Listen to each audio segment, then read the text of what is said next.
You know, have you ever tracked an online order and it just seems to take this bizarre route Yeah. across the globe?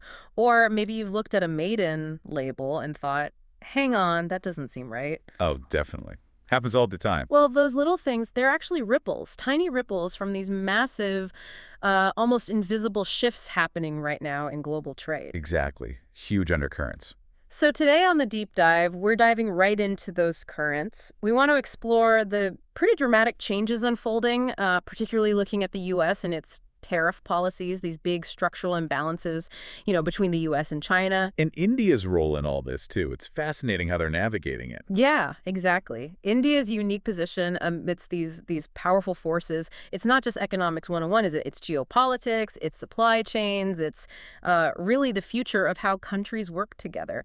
Or maybe don't. Right. Cooperation or friction, that's the big question. And just so you know, this deep dive, it's built from a whole stack of really fresh sources. We're talking recent articles, new research, policy notes, pretty much hot off the presses as of August 2025. So cutting-edge stuff. Yeah, think of it as your shortcut, basically. You get the insights without having to wade through everything yourself. Our mission today, unpack these shifts, figure out the immediate impacts, look at some plausible futures. And really distill what it all means for you, whether you're, just buying things, running a business, or just curious about where the world's heading economically. Exactly. So let's start digging in. Okay, so let's kick off with the really tangible stuff. The sources say a lot has changed just this year in how the U.S. is approaching trade. These aren't just ideas, they're policies already rolling out. What are the big ones? Yeah, things have moved remarkably fast. As of 2025, the headline change is this 10% baseline reciprocal tariff on most imports. It's a fundamental shift, really setting a new default. 10% baseline. Okay, is that just a flat rate on everything? Not quite. That's where it gets, well, complicated. This baseline often gets layered with higher country-specific rates. Think EU, China, India. They've seen these additional tariffs rolled out in waves. It's much more targeted, dynamic. Right. So not just a blanket 10%, but potentially more, depending on where it's from. That sounds tricky for businesses to navigate. Very. And it gets deeper. Goods actually originating from USMCA partners, that's the US-Mexico-Canada agreement, they remain duty-free. So there's a strong preference for North American production. Okay, so USMCA goods get a pass. But, and this is key, if goods are just passing through North America but don't meet the strict USMCA origin rules, they face separate tariffs under IEEPA, the International Emergency Economic Powers Act. IEPA. Okay, so you really have to prove North American origin. Exactly. A strong incentive to follow those rules of origin very carefully. And what about something a lot of us probably took for granted with online shopping, that de minimis rule, where small packages under $800 just sailed through customs? Yes. That's changed too, and it's a big one for consumers and small businesses. The White House suspended that $800 de minimis duty-free perk. It became effective August 29th, 2025. Suspended. So those little packages, even low-value ones, they face duties now. Pretty much. It represents a meaningful clampdown on direct-to-consumer e-commerce. Affects small businesses importing components, affects you buying that unique gadget online from overseas. Wow. Okay. I literally just ordered something small from the UK last week. I wonder if, Ooh. yeah, that fundamentally changes the economics of buying direct internationally. It absolutely does. So these are big, immediate changes already happening. What are the wider impacts? Are they, achieving what they set out to do? And are they set in stone? Well, the sources suggest it's a bit of a mixed bag, to be honest. On the one hand, yes, tariff revenue for the U.S. government has jumped significantly. It's helping offset some fiscal costs. So money's coming in. Money's coming in. But the legal footing for a lot of these tariffs, it's being actively challenged in court. There's talk the Supreme Court might even take up a tariff case this term. The Supreme Court? Wow. Yeah. So judicial outcomes become this critical swing factor. A court ruling could basically solidify the executive's power here, or it could significantly roll it back. It could change everything. That puts a huge question mark over all of this, doesn't it? The idea that the cost of something you import next month could hinge on a court decision. It just highlights the volatility. Exactly. Huge uncertainty. So given these immediate policy shifts, this volatility, where does the global economy actually stand? You'd think maybe things are grinding to a halt. You might expect that, yeah. But connecting this to the bigger picture, it's crucial to see the global economic environment these shifts are happening in, and it's not necessarily collapsing. The latest IMF update from July 2025 actually pegs global growth around 3.0% for this year. It suggests a surprisingly resilient global economy. Maybe not booming, but definitely adapting, rerouting. 3%. Okay, that's actually pretty solid considering all the headwinds. So we're not looking at some kind of global economic deep freeze then? Not really, no. What's really striking, though, is how uneven that growth is. We're seeing certain economies really stand out, almost like they're benefiting from this reshuffling. Like who? India, for instance, projected to be the fastest among the major economies, growing around 6.4%. That's impressive. 6.4% for India. Wow. And others, too. Ethiopia is projected around 6.6%, the Philippines 5.5%, Vietnam 5.2%, Indonesia about 4.8%. These aren't small numbers. They show real dynamism in certain regions. Those are definitely strong numbers, especially India leading the major pack. What's the takeaway there? Is it just supply chains shifting? That's a big part of it, yeah. It tells us that despite all the trade tensions and protectionism, growth isn't stalling everywhere. It's, like I said, rerouting. It's uneven. Right. These figures suggest certain regions are showing real resilience, maybe becoming the new hubs, the beneficiaries of supply chain diversification. India's 6.4% is a prime example. A robust economy potentially attracting trade and investment that's looking for alternatives. So this dynamic, uneven growth kind of sets the stage for different possible futures for trade, doesn't it? And our sources actually lay out some scenarios. They do. They don't just say what is happening, but map out what could happen over the next 5-10 years. 4 plausible scenarios, each with different winners, different losers. A roadmap for the future, basically. Okay, let's get into those. What's the first one, the one considered most likely? The first, and yeah, the one seen as most likely, with about a 50% probability, is called tariff ring with side doors. Tariff ring with side doors. Okay, what does that look like? Picture this. Yeah. The U.S. keeps that 10% baseline tariff, right? But it's not a totally solid wall.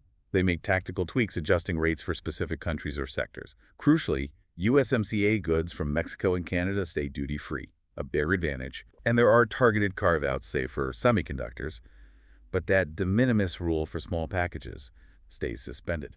So it's strategic protectionism, maybe? Managed, yeah. Not just a blunt instrument. Yeah. How do other countries react in this scenario? Well, the EU, for example, leans towards negotiation. They try to get specific carve-outs rather than launching an all-out trade war. But at the same time, they strengthen their own policies, like their carbon border adjustment mechanism, the CBAM. Yeah, the carbon tariff. Exactly. And they tighten their product standards. Meanwhile, in Asia, regional blocs like ASEAN and RCEP deepen their ties, trade more amongst themselves, and the CPTPP continues to expand. The UK's already in. These become the side doors, offering alternative pathways for trade.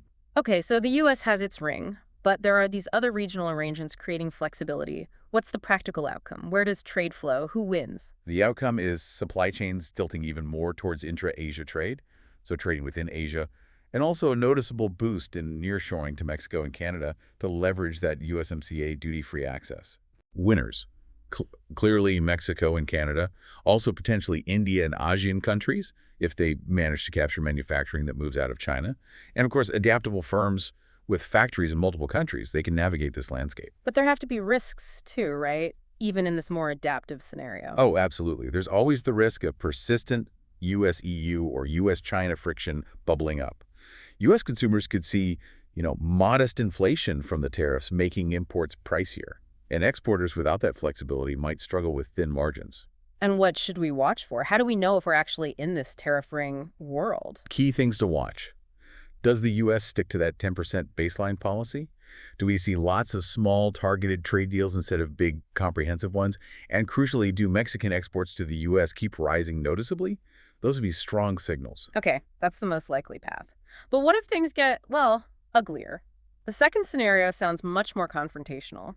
It is. This one's called Fortress Escalates, and it has about a 25% probability. Imagine the U.S. baseline tariff jumping significantly, maybe to 15 or 20%, and those country-specific add-ons get wider. Right. Plus, more tariffs justified under national security grounds. And crucially, other countries don't just negotiate, they retaliate symmetrically. A real tit-for-tat. And the WTO. Pretty much sidelined, unable to resolve disputes. So, a full-blown trade war, basically. How does the rest of the world respond if the U.S. goes down this path? It gets defensive fast. The EU likely hits back with a broad package of counter tariffs. China retaliates even harder, using its huge market as leverage. Asian countries double down on RCEP and CPTPP, accelerate integration, trade more internally. Turning inward. Exactly. Building economic bunkers. India might even rethink joining RCEP, deciding it needs to protect its own exporters in such a hostile environment. That sounds like a really fragmented, difficult world. Who actually wins in that scenario? Seems like mostly losers. Well, the winners, relatively speaking, might be really large domestic markets like China and India, just because they're big enough to sustain themselves to some extent. And blocs with deep regional trade, like RCEP CPTPP members. Domestic producers shielded by the high tariffs also get a boost initially. But the losers? Yeah, the losers are numerous. Think trade-dependent economies with lots of U.S. exposure, like Vietnam's apparel sector. They get hit hard. DTC exporters, devastated by the de minimis repeal plus high tariffs. And ultimately, U.S. consumers face much higher prices due to inflation. Right. Costs go up for everyone. What are the warning signs for this scenario? You'd look for WTO disputes getting completely stalled for long periods. You'd see clear, escalating counter tariffs from the EU and China. And you'd see U.S. inflation rates climbing significantly higher than expected. Those would be red flags. Okay, let's shift gears to something potentially more positive, though less likely. Scenario 3. Court-constrained rollback. Only about a 15% probability. This one depends on the courts stepping in. Exactly. It hinges on U.S. courts, possibly even the Supreme Court, saying, hold on, the executive branch went too far with these IEPA tariffs. They might narrow the scope or demand much more specific targeting. So a legal check on tariff power. Right, and that could lead to a reduction, maybe even a limitation on that 10% baseline. If that happens, you'd likely see a restart of negotiations for mini deals, maybe on specific things like US-EU industrial goods or EVs, focusing on standards again. What would that mean globally? Who benefits if the courts rein things in? The sources suggest it would be a small but welcome boost for global growth. Trade barriers ease a bit, predictability returns somewhat. And the winners? Primarily manufacturers in places like the EU, Japan, the UK, they'd regain better access to the US market. Asian exporters would also benefit hugely from more stable supply chains, making planning and investment easier. Sigh of relief for many. Okay, but who loses out if the tariffs get rolled back?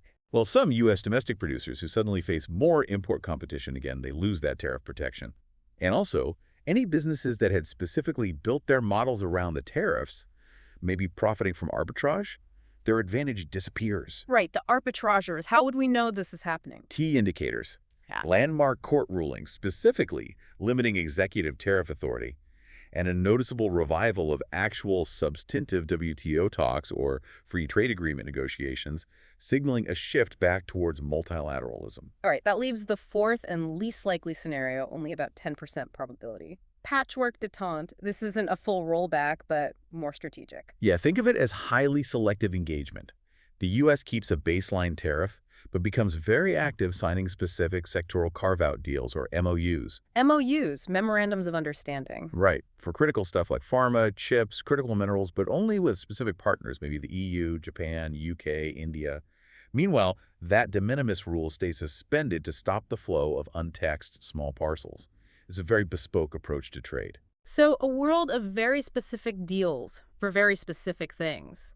How do businesses adapt to that? This is where it gets interesting. Firms become masters of country of origin engineering. They meticulously design supply chains, sometimes across multiple countries, just to meet the specific rules for these carve-outs. They strategically use tariff rate quotas, too. Origin engineering, wow. Who wins in that complex world? The winners are the countries that successfully negotiate these sectoral exemptions, and also Pacific Rim members, who can really leverage those CPTPP accumulation rules we talked about, allowing components from different member countries to count towards origin. And the losers in this patchwork? The sources call them late movers. Countries or firms that aren't sophisticated enough to navigate these complex rules of origin strategies, and smaller exporters outside these privileged deals who just can't compete with the complexity and cost. How would we spot this patchwork détente unfolding? You'd see a whole bunch of bilateral MOUs popping up, focused on very specific sectors. And you'd see evidence of companies actively talking about origin engineering their supply chains to qualify for these niche deals. So these four scenarios really paint a picture of uncertainty, don't they? Highly dependent on Policy, courts, how businesses adapt, and the most likely outcome is probably some messy blend of all of them. Exactly. It's dynamic, unpredictable, not one clear path. Okay, so these scenarios give us the big picture possibilities, but how does this actually translate down to the major economic blocs? How are they preparing, reacting? What are their strategies? That's the crucial next step, right? Looking beyond the U.S., how do the others play this game? Each has its own calculus. Let's start back with the United States. Okay, the US, they're imposing the tariffs. What's their angle, their risks? Well, the tariffs bring in revenue, that's clear, Mm-hmm. and they provide bargaining leverage in talks stick, basically. Mm-hmm. But the risk is higher input costs for their own industries if they rely on imported parts. That could hurt competitiveness. Right, a double-edged sword. Definitely. And we expect nearshoring to accelerate, especially to Mexico and Canada under USMCA, bringing supply chains closer. But looming over it all are those legal challenges. The courts are the big wild card for the U.S. strategy. Makes sense. What about the European Union? They're caught in the middle, often. The EU likely plays a dual game. On one hand, negotiation trying to get pauses or carve-outs from U.S. tariffs. On the other, calibrated retaliation if needed, showing they can push back. So, diplomacy backed by potential action. Exactly. And they'll leverage their own tools, like that CBAM carbon tariff and strict standards, to defend their industries and shape global rules. If the U.S. escalates, expect the EU to target specific U.S. sectors in response. It's a strategic chess match. A sophisticated approach. And China, the manufacturing giant facing more barriers. China's expected to double down on internal strategies, focus heavily on boosting domestic demand, making their own consumers the engine of growth, lessening reliance on exports, Turning inward more. and strengthening South-South trade-building ties with other developing nations. Plus, deepening their role within RCEP, that huge Asian trade bloc, and pushing hard for technological self-reliance to insulate themselves. Higher U.S. tariffs likely just accelerate the clustering of supply chains within Asia. Okay, an internal pivot plus regional focus for China. Now, India. We know they're growing fast, 6.4%. How do they navigate this? India's strong growth gives them a bit of a cushion to absorb shocks. Their main challenge is securing reliable market access for their exports in this messy environment. So, finding buyers, what are their options? Strategically, they'll likely deepen ties with the EU, the Gulf countries, GCC, the UK diversifying partners. They might also reconsider joining RCEP to tap into East Asia's dynamism. And crucially, they could push for more trade settlement in rupees or other non-dollar currencies where possible to reduce dollar dependence. Interesting, a multi-pronged strategy. What about Japan, an established player, very trade-dependent? Japan probably sticks to its low-tariff approach, leaning heavily on its leadership in CPTPP and its standards cooperation with the EU. To hedge against U.S. risks, they'll focus increasingly on selling more within Asia, strengthening regional economic ties. Makes sense. Leverage existing agreements and focus regionally. And the United Kingdom, post-Brexit, where do they fit? CPTPP membership gives the UK a buffer, access to that Pacific bloc. They also have scope to strike more bilateral mini deals, maybe with the Gulf or an upgraded deal with Canada. And they'll keep seeking better access to the EU market through regulatory cooperation that remains crucial. Okay, a mix of global bloc access and nimble bilateral deals. And finally, the broader Pacific Rim, ASEAN, Australia, New Zealand, etc., potential winners here. They potentially stand to gain the most if they really commit to RCEP and CPTPP, deepening integration amongst themselves. Economic models suggest if they hold the line on liberalization while others put up walls, they can actually turn potential losses into gains, becoming a more powerful, integrated regional hub. A real opportunity for them. You also mentioned that fast grower watch list earlier. Besides India, who are they again and why watch them? Right. Beyond India's 6.4%, keep an eye on the Philippines, 5.5%, Vietnam, 5.2%, and Ethiopia, 6.6%. Their ability to sustain that high growth really hinges on executing smart trade redirection strategies, capturing business moving elsewhere, and pushing through domestic reforms. How well they plug into these regional trade deals will be key. Okay, lots of moving parts across the globe. So, knowing all this, knowing the scenarios and how blocs are reacting, what's the practical advice? What should governments and businesses do right now? Our sources have a playbook. They do. For anyone trying to plan, policymaker or business leader, the first strategy is crucial. Exploit block accumulation. Accumulation. That means making sure your product qualifies for lower tariffs within trade blocs like RCEP or USMCA by sourcing components from within the bloc. Exactly. It's not just where you assemble the final product. It's about meticulously tracing and certifying where all the parts come from, so the final good meets the origin rules and gets that duty-free or lower tariff treatment. It requires careful supply chain design. Okay, get savvy with the rules of origin. What's next? Second, aim for sectoral carve-outs. Don't try to fight every tariff. Instead, strategically target narrow, high-value exemptions for specific sectors. Think semiconductors, critical minerals, medical devices. The areas governments see as critical. Precisely. The U.S. has shown willingness here, so identifying those precedents and making a strong case for your specific sector or product is key. Makes sense. Be targeted. What about managing risk by not relying on one market? That's number 3. Build a portfolio of markets. Diversify where you sell. Look seriously at growth regions like intra-Asia, the Middle East, Africa, but at the same time, find ways to maintain access to crucial markets like the U.S. Strategies like nearshoring production to Mexico or Canada to use USMCA, or setting up final assembly within USMCA territory. Don't put all your eggs in one basket, but protect your key markets. Diversify, but strategically protect the core. Sounds expensive, but necessary. And with all this tariff uncertainty, how do companies handle the financial risk? Point 4.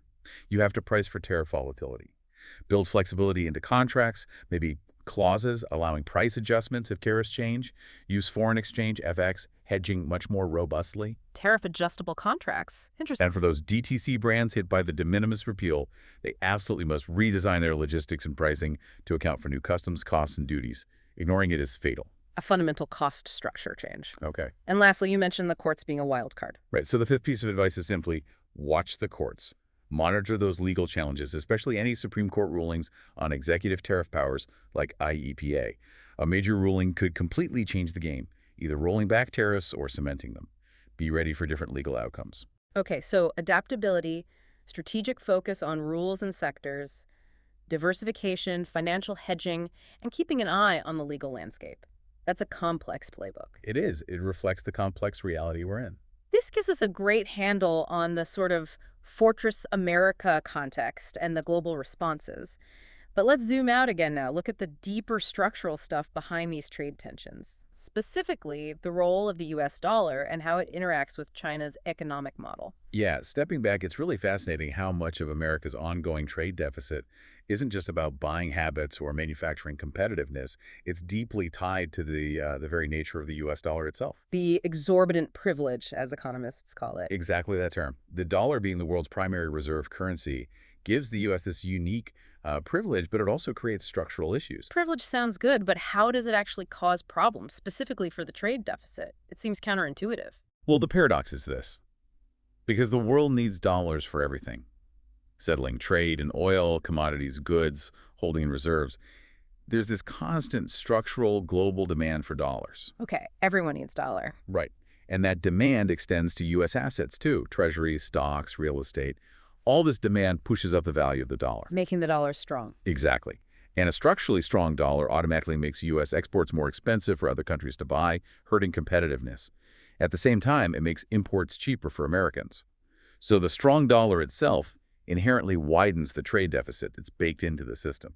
So the dollar being the world's go-to currency actually makes it harder for the U.S. to export and easier to import. That's the core of the Triffin dilemma, isn't it? That's precisely the Triffin dilemma. For the dollar to serve the world, the U.S. have to supply dollars, which generally means running deficits. And on top of that, because everyone wants to hold U.S. debt, America can finance its deficits relatively cheaply. So it's this fundamental structural reason why the deficit is so persistent, not just about consumption or manufacturing decline. Okay, so the goods deficit looks bad, and the Triffin dilemma suggests it's almost structurally unavoidable. But does that number really tell the whole story about the U.S. economy's global position? Or are we missing pieces? We are definitely missing pieces if we only look at the goods deficit. It's fascinating how much gets overlooked. For instance, the U.S. runs a really substantial surplus in services. Services? Like what specifically? Think finance Wall Street's global reach, software from Silicon Valley, big international consulting firms, higher education attracting foreign students, Hollywood movies making billions overseas.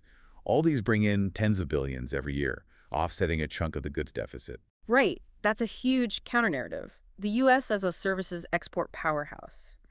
What else helps balance the picture? There's also the primary income balance. You've got all these huge U.S. multinational corporations, Apple, Microsoft, Google, Coke, Pfizer, you name it, earning massive profits abroad. Okay. That investment income gets sent back home, remitted, and it often offsets another significant portion of the goods deficit. It's a massive flow of income back into the U.S. that doesn't always make the headlines about trade. So services surplus plus income from overseas investments. Anything else? Yeah, one more piece. The net international position. On paper, the U.S. might look like it owes the world trillions. But often, U.S. assets held abroad generate higher returns than foreign-owned assets inside the U.S. A return asymmetry, another perk of being the financial center. Exactly. So when you add up the services surplus and the overseas income, the overall U.S. external balance looks much less alarming. The current account deficit, which includes all these flows, is often roughly half the headline goods deficit number. It's a much more nuanced picture. Okay, that really does provide important context for the U.S. side. Now let's flip the coin. What about countries that consistently run huge surpluses, like China, historically? Is that always a good thing? Does it have hidden costs? This is another area where the common intuition might be a bit off. Running big, persistent surpluses sounds great, right? Sign of strength. But the sources argue it comes with its own set of significant costs and vulnerabilities. Really? We usually hear about surpluses being the goal. What are these downsides? Well, first, it creates global imbalances and dependence. If you're running a surplus, you're producing more than you consume domestically. That means you're reliant on foreign demand to buy your excess stuff. And making you vulnerable. Exactly. Yeah. Vulnerable to global downturns, vulnerable to protectionism from your trading partners. Think about the Trump tariffs on China, or even the EU grumbling about Germany's big surplus. Your growth depends on others buying. Okay, external dependence. Are there costs inside the surplus country too? Often, yes. To stay competitive and keep exports cheap, surplus economies sometimes suppress domestic wages or keep their currency undervalued. While that helps exports, it can hold back domestic living standards and consumer welfare and worsen inequality within the country. The focus is outward, not necessarily inward. Right, prioritizing the export machine over domestic well-being, potentially. And politically, how do these big surpluses play out globally? They often breed geopolitical resentment. The U.S., for example, has long accused countries like China, Japan, Germany of free riding, exporting way more than they import, benefiting from the open system without pulling their weight on the demand side, so to speak. This fuels trade friction. I can see that causing tension. What about financially? Any weird distortions from accumulating all that foreign currency? Yes, this is the paradox we touched on. Surpluses mean you pile up foreign cash, usually dollars. What do you do with it? China, for instance, holds trillions in U.S. treasuries. Effectively funding the U.S. deficit. Precisely. So China simultaneously criticizes U.S. financial power while reinforcing it by buying U.S. debt. It's a major financial distortion. The argument is that these persistent surpluses, while seeming good, actually prevent global rebalancing, can suppress living standards at home, and invite trade fights. A strength becomes a vulnerability. So we've got the U.S. with its structural deficits tied to the dollar and boosted by services, and countries like China with persistent surpluses facing their own hidden costs. How do these mirror images, as you called them, actually interact? The sources describe this U.S.-China relationship as more than just trade partners.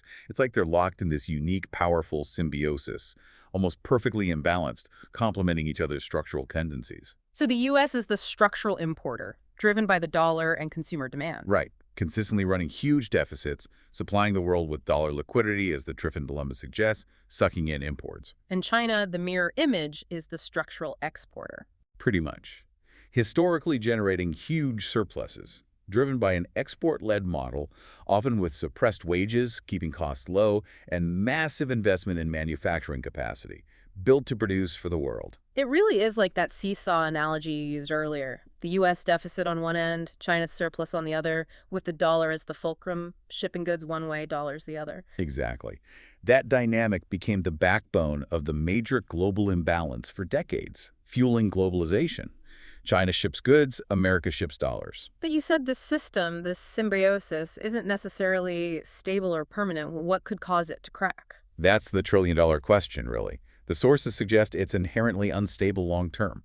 If U.S. deficits get so large they undermine confidence in the dollar, that's one potential crack. Or if China successfully pivots to domestic consumption, reducing its need to export so much, that changes the balance too. And if it does crack, what replaces it? That could lead to a whole new global financial framework. Maybe multiple reserve currencies, a multipolar system. Maybe digital currencies, CBDCs, play a bigger role. Maybe even some kind of commodity-backed system emerges. It would be a fundamental reshaping of global finance, moving away from pure dollar dominance. That's a huge potential shift on the horizon. So, looking ahead over the next decade, how might this whole dollar deficit surplus system actually evolve?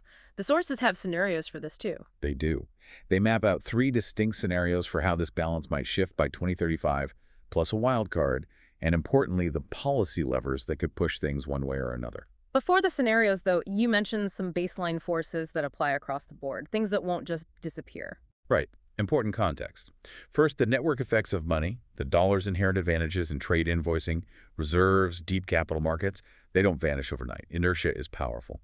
Second, the macro mix. The U.S. will still likely offset goods deficits with service income. China's export model faces pressures but remains influential.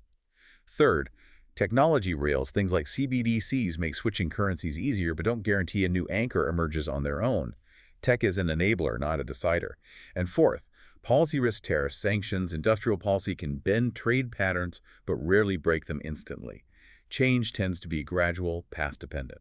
Okay, those are the underlying constants. So what's the first and most probable scenario for the system itself? That status quo plus dollar stays supreme. This gets about a 50% probability as part of the most likely blended outcome. The idea here is simply the inertia of the dollar combined with the Fed's power and the unmatched depth of U.S. financial markets keeps the USD firmly at the center. So things basically continue as they are, more or less. Pretty much. Energy, commodities stay priced in dollars. Global crises trigger a flight to safety into the dollar. The existing system proves remarkably sticky and resilient. And what does the macro picture look like in that world for the U.S., China, others? For the U.S., the current account deficit persists, maybe fluctuates, but stays manageable because the world keeps wanting dollar assets. The services surplus grows, income from abroad helps. Crucially, U.S. borrowing costs stay relatively low. For China, its surplus might shrink a bit due to rising wages or diversification, but stays positive because its manufacturing base is just so deep. Europe, Japan. They talk about diversifying reserves, but don't do much concrete. The euro and yen don't seriously challenge the dollar. The global south mostly benefits from China plus one manufacturing shifts and commodity demand linked to China. Sounds very stable. What's the biggest risk to this status quo plus future? What could actually knock the dollar off its perch? According to the sources, waves of tariffs probably wouldn't do it fundamentally. The main tail risk, low probability, high impact, would be a major U.S. fiscal crisis, something that truly shakes global confidence in U.S. debt and its ability to pay its bills. That's the scenario that could really undermine the dollar's supreme status. Okay, so barring a U.S. fiscal meltdown, the dollar likely remains king. Yeah. What's the next scenario? A more fragmented currency world. Exactly.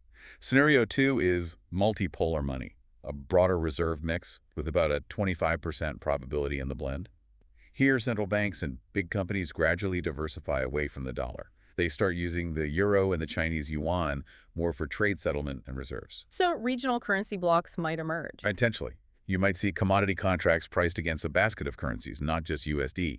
And better cross-border payment tech like CBDCs linked up makes it cheaper and easier to transact in other currencies, reducing the dollar's lock-in. That sounds like a much more complex financial world. What are the economic impacts? For the U.S., the dollar's share in global portfolios slowly declines. They can still borrow easily, but maybe at slightly higher rates. The U.S. current account deficit might narrow a bit as the dollar isn't quite as overvalued, and nearshoring helps imports slightly. But a key thing for businesses, hedging currency risk becomes more expensive and complicated. Okay, in China, Europe, India. China sees more yuan usage in Asia and its Belt and Road projects, maybe some commodities. But capital controls still limit the yuan becoming a true, global, safe asset. Its surplus shrinks as the currency rises and domestic demand grows slowly. Europe, UK, Japan, India see their currencies gain incrementally in trade and reserves. India's rupee usage could grow in South Asia and the Middle East, especially if energy trade diversifies invoicing. Globally, liquidity gets more regional, treasury management gets trickier. What could accelerate or decelerate this move towards multipolar money? Big sanctions episodes or hard tariff blocks could push countries to find alternatives faster. Conversely, a major crisis in, say, the Eurozone would likely send people fleeing back to the perceived safety of the dollar, slowing diversification.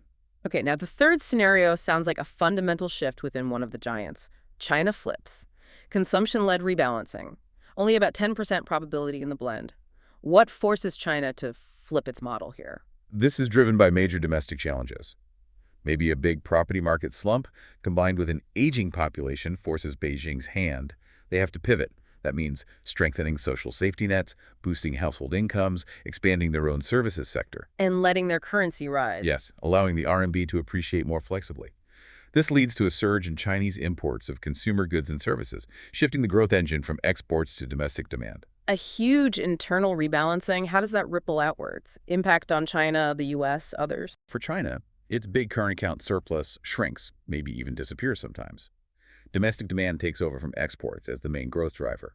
Chinese firms are forced up the value chain, high-end chips, green tech, software as margins on basic exports compress. For the U.S., its goods deficit with China shrinks modestly as China buys more and the RMB rises. U.S. services exports to China and Asia, tourism, education, finance expand. Interestingly, the dollar's global role might not change much. Deeper financial links and services could even reinforce it. And who else benefits? Commodity exporters in places like ASEAN, Latin America, Africa, the Middle East do well, selling more food, resources, and travel to a richer Chinese consumer base. But Europe, Japan, Korea, Taiwan face tougher competition in mid-tech manufacturing, pushing them to specialize even more. What's the main risk to China actually pulling off this massive internal shift? Success depends heavily on executing those social safety net reforms effectively and avoiding a really sharp economic downturn during the transition. There's also the political challenge, resisting forces that benefit from the old export model and don't want income rebalance towards households. Okay, those are the three main scenarios. But you mentioned a wild card, something related to digital currency. Yeah, the wild card is the tokenized dollar rail. Imagine regulated dollar stablecoins and tokenized bank deposits becoming the standard way businesses settle cross-border trade or post collateral in financial markets. So dollars, but on new digital rails. What's the implication? Counterintuitively, this could actually strengthen the dollar's dominance. It provides cheaper, faster, programmable ways to transact in USD, even if it happens outside traditional banks. Non-dollar tokens might grow regionally, but they still face the challenge of becoming truly safe assets in the way the dollar is perceived. So tech could end up reinforcing the incumbent. Fascinating. New tech bolsters the old king. So given these possibilities, status quo plus LL, multipolar, China flips, tokenized dollar, what are the key policy levers countries can pull to influence outcomes? For the U.S., it's about maintaining credibility. Medium-term fiscal discipline, boosting productivity, AI, R&D, immigration, keeping capital markets deep and open. Target industrial policy, don't make it overly broad. For China, if they want the yuan to grow, they need to boost household income, expand services, and crucially build more credible financial and legal institutions. Capital controls are a major hurdle.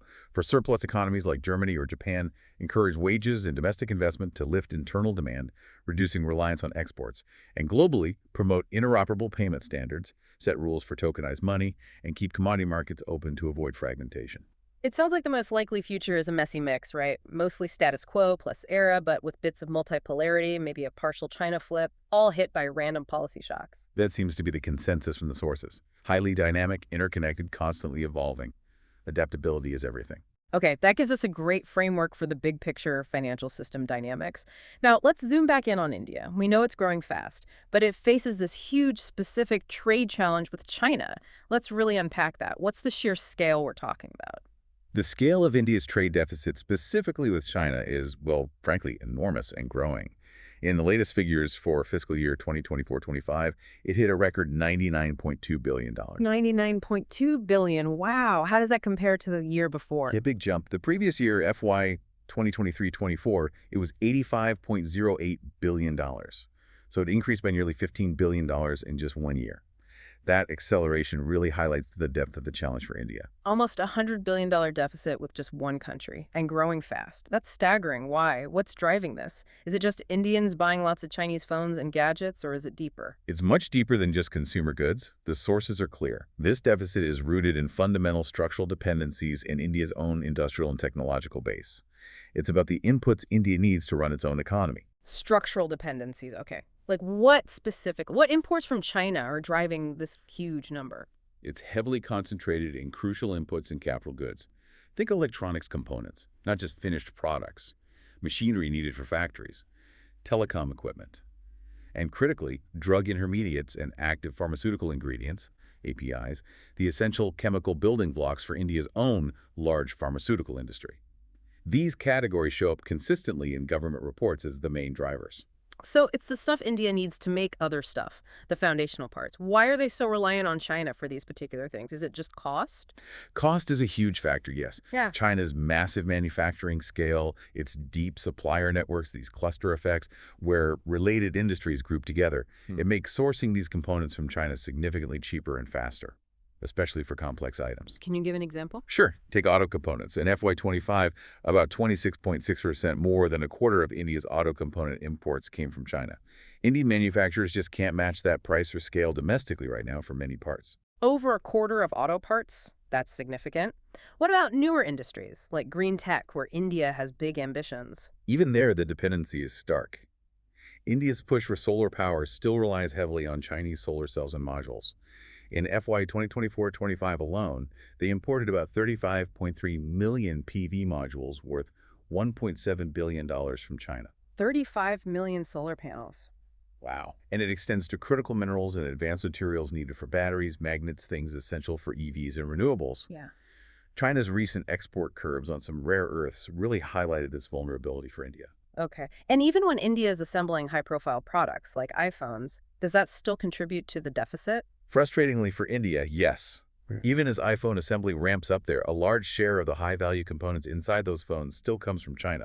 So while assembly creates jobs, the import bill for the parts remains high. The core challenge is moving beyond assembly to making the actual components. It's a deep industrial issue. It really paints a picture of China being deeply embedded in India's industrial supply chain. Yeah. But surely India has areas where it holds the advantage, right? It can't be all one-way dependence. Where does India shine globally? Absolutely. It's crucial to see the other side of the coin. India has significant comparative advantages. The biggest, and often overlooked when we focus just on goods, is its services sector. We touched on this for the U.S. too. How big is India's services surplus? It's massive. In FY 2023-24, India's overall services trade surplus was $162.8 billion. That provides a huge cushion against the goods deficit and shows incredible global competitiveness in IT, business process outsourcing, and other knowledge-based industries. $162 billion surplus in services. That's a powerful counterweight. What about manufacturing? Are there specific goods where India is a global leader? Definitely. Pharmaceuticals is a prime example. India is a world leader in generic drug formulations and biologics. Yeah. It exported over $30 billion, 30.470 Ns worth in FY 2024-25. That's a real strength. Pharma. Okay. Anything else? Yes. Refined petroleum products. India has large refineries and exports significant volumes, often through hongs like the Netherlands, contributing to surpluses with some partners, also certain specialized engineering goods. And importantly, electronics exports are emerging as a strength. Really? Despite the component imports? Yes. Thanks to government schemes like the PLI, Production-Linked Incentive, and companies diversifying supply chains, India's electronics exports jumped about 32% in FY 2024-25 to reach $38.6 billion. Strong growth in smartphones and other categories. So while component dependency is real, the export capability is growing fast. These strengths show India is far from just an importer. It has real leverage and opportunities. Okay, so clear strengths in services, pharma, refining, and emerging electronics exports, offsetting some of the deficit narrative. But that $99 billion deficit with China is still looming large. Can it actually shrink? Is convergence possible, or is this a permanent fixture? That's the key question, isn't it? Is this deficit an unchangeable reality? The sources suggest convergence is possible, but it will be gradual and highly dependent on sustained strategic action from India. It's not automatic. Not automatic, okay. What's the baseline if India doesn't make major strategic shifts? Does the deficit just keep growing? The baseline thinking is it probably stabilizes, but at a very high level, maybe in that $80–100 billion range we're seeing now. Yeah. India keeps assembling more, but still imports most of the parts. So the structural dependency remains, keeping the deficit large. Stabilizing at $100 billion isn't exactly comforting. So what needs to happen for the deficit to actually narrow significantly? What's the upside case? The upside where the deficit does narrow over, say, a 3 to 5 year horizon requires hitting several key milestones. First, deepening the domestic component ecosystem, actually making things like PCBs, camera modules, displays, batteries in India. Moving upstream. Exactly. Second, scaling up domestic capacity for APIs and chemicals for the pharma sector, reducing reliance there. Third, diversifying critical mineral sources away from China, getting those essential inputs from elsewhere. The rising iPhone exports show it's possible to build export capacity, even if the components challenge remains. It points the way. So a major push on domestic manufacturing of inputs and securing raw materials. What could derail this? What's the downside risk that makes the deficit even worse? Two main risks. One, if India's demand for green tech solar panels, batteries grows even faster than its ability to make the inputs domestically. That would just suck in more imports from China. Two, if China erects non-tariff barriers or other frictions that make it harder for India to export its goods to China, further worsening the imbalance. Right, so success requires massive domestic industrial strategy and continued market access. It's a tough balancing act. Given this, what are the practical, actionable steps India can take? What's the strategic playbook for reducing this deficit? Okay, the playbook. It's comprehensive. First and foremost, go beyond assembly. Localize components. This means redirecting those PLI schemes. Don't just incentivize assembling phones. Incentivize making the crucial parts, the PCBs, connectors, camera modules, displays, batteries. That's where the real value in import substitution lies.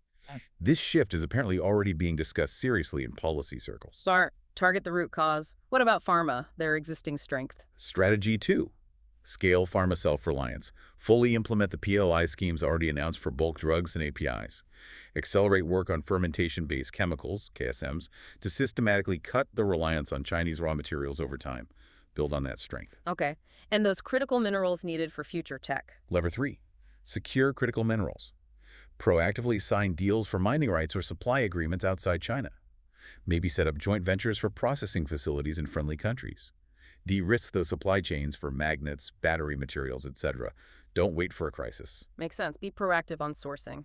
What about making it easier and cheaper to manufacture within India? Point 4. Logistics and standards reform. Lowering India's often high domestic logistics costs is key to making local production competitive. At the same time, tightening technical standards and using government procurement smartly can encourage quality local sourcing, but carefully, avoiding blunt protectionism that just raises costs for everyone else. A delicate balance, improve quality and cost without hurting industry. What about the trade deal front? Using FTAs strategically. That's 5. Targeted FTAs and market access. India should use trade deals to lock in demand for its strong suits, pharma, electronics, engineering goods, textiles. Deepen ties with places like the UK where it already has a surplus. Negotiate specific agreement for specific products where India is competitive. Secure those export markets. Leverage strengths through diplomacy. How can India help its exporters compete in challenging markets, especially against subsidized competition? Number 6. Expand after-sales and export finance. Beef up institutions like India's Exim Bank and ECGC to offer better credit terms and support, especially for medium-tech engineering goods going into growth markets like Africa, ASEAN, Latin America. Help them compete head-to-head on financing, not just price or quality. Level the playing field a bit. And lastly, you mentioned a creative strategy combining India's IT skills with manufacturing. Yes, the services plus goods play. Leverage India's huge strength in IT and software. Bundle it with hardware exports. Think Indian EV chargers sold with Indian smart grid software, or industrial controls bundled with Indian predictive maintenance AI. It creates a stickier offering, plays to unique strengths, and adds more value than just selling the hardware. It's a really integrated approach. That's a fascinating set of strategies, really comprehensive. It shows reducing the deficit requires domestic industrial policy, international diplomacy, financial support, and creative bundling. It's a long game. A very long game, requiring sustained focus. Now, while we focused heavily on this huge deficit with China, it's crucial to remember, as you said, India isn't running deficits everywhere. To get the full picture, we need to look at where India is actually running surpluses. Who are its major surplus partners? Right, context is key. India actually runs significant trade surpluses with several major economies, showcasing its export strengths. Looking at the FY 2023-24 data, the biggest surplus by far was with the United States, at plus $36.75 billion. Over $36 billion surplus with the U.S., that's substantial. Who else? A surprisingly large one with the Netherlands, at plus $17.39 billion. Though, as mentioned, this is often boosted by re-exports of Indian petroleum products, using Dutch ports as a gateway to Europe. Sure. Still, it's a big positive flow. Okay. U.S. and Netherlands. Any others? Yes. Also, healthy surpluses with the United Kingdom, plus $4.56 billion, Italy, plus $2.97 billion, and France, plus $1.91 billion. And regionally, a strong surplus with Bangladesh at plus $9.22 billion. So strong performance with the U.S., key European partners, and regionally. And just to contrast again, what were those big deficit numbers? The big ones were China, of course, at negative $85.08 billion that year, growing to negative $99.2 billion the next, and Russia at negative $57.17 billion, mostly due to energy imports. Now, seeing the surpluses alongside the deficits really highlights that India's challenges are specific, mainly with China and energy imports, not a universal lack of export competitiveness. It has clear strengths to build on. Absolutely. It paints a much more balanced picture of India's place in global trade. Okay, we have covered a ton of ground today. It's really been a deep dive. It really has. We started right at the sharp end, didn't we? The immediate impact of that new U.S. 10% baseline tariff, and the big one, suspending the de minimis rule, which changes online shopping for so many people. Yeah, tangible changes signaling a new trade era. Then we walk through those 4 possible futures for global trade up to 2030, from the fortress escalate scenario to the court-constrained rollback, looking at how every major region, the EU, the Pacific Rim, everyone is trying to figure out their strategy. And we connected that to the really deep structural stuff, didn't we? The whole U.S.-China imbalance, explaining how the dollar's unique exorbitant privilege kind of fuels U.S. deficits. But also why running huge surpluses isn't always a pure win for countries like China either.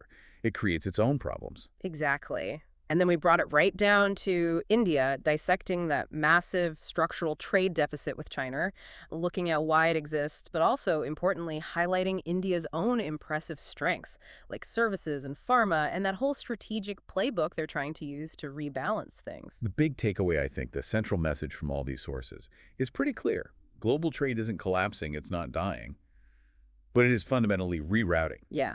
Rerouting is the perfect word. And these aren't just, abstract theories for economists. These forces are shaping the cost of things you buy, where companies decide to invest and build factories, and the big geopolitical chess game playing out globally. Understanding these shifts, a really critical tool for navigating what's coming. Absolutely. Seeing past the headlines to the deeper currents. So here's a final thought to leave you with. As countries are busy redrawing these trade maps, looking for new partners, building new alliances, the big question isn't if walls are going up in some places. It seems they are. The real question might be, in this world that seems increasingly defined by these trade walls and regional blocs, who are the ultimate winners going to be? Is it the ones who build the highest fences? Or is it maybe the ones who get really good at finding the side doors, building the new bridges, mastering that complexity? Something to think about until our next deep dive.